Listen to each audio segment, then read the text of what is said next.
नागपूर शहर पोलीस दलाचा महाराष्ट्र पोलीस वर्धापन दिन उत्साहात साजरा। 2 जानेवारी 2026 रोजी नागपूर शहर पोलीस दलाचा महाराष्ट्र पोलीस वर्धापन दिन पोलीस मुख्यालय परेड ग्राउंड नागपूर येथे अत्यंत उत्साहपूर्ण, शिस्तबद्ध व गौरवशाली वातावरणात साजरा करण्यात आला। कार्यक्रमास प्रमुख मान्यवर म्हणून माननीय डॉक्टर रवींद्र कुमार सिंघल, पोलीस आयुक्त नागपूर शहर यांची उपस्थिती लाभली। यावेळी मार्गदर्शन करताना माननीय पोलीस आयुक्त डॉक्टर रवींद्र कुमार सिंघल यांनी सांगितलं की रायझिंग डे हा महाराष्ट्र पोलीस दलाच्या स्थापनेशी निगडित असून नागपूर शहर पोलीस दलासाठी अभिमानाचा दिवस आहे। कायदा व सुव्यवस्था, नागरिकांची सुरक्षा तसेच आधुनिक पोलिसिंगच्या माध्यमातून नागपूर शहर पोलीस दलाने सातत्याने उल्लेखनीय कामगिरी केल्याचं त्यांनी नमूद केलंय।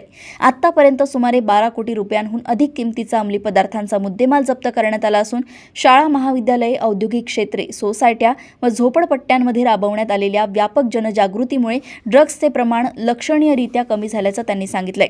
अर्बन पोलिसिंगमध्ये नागपूर शहर पोलीस दल भारतात अव्वल ठरल्याबाबत यावेळी गौरव करण्यात आला। तसेच ऑपरेशन यूटर्न अंतर्गत झालेल्या उल्लेखनीय कार्यवाहीचा उल्लेख करून नागपूर पोलीस दलाने असेच उत्कृष्ट कार्य सुरू ठेवावे अशी अपेक्षा व्यक्त करण्यात आली। नागपूर येथून सहसंपादक रणजित मस्के यांची रिपोर्ट।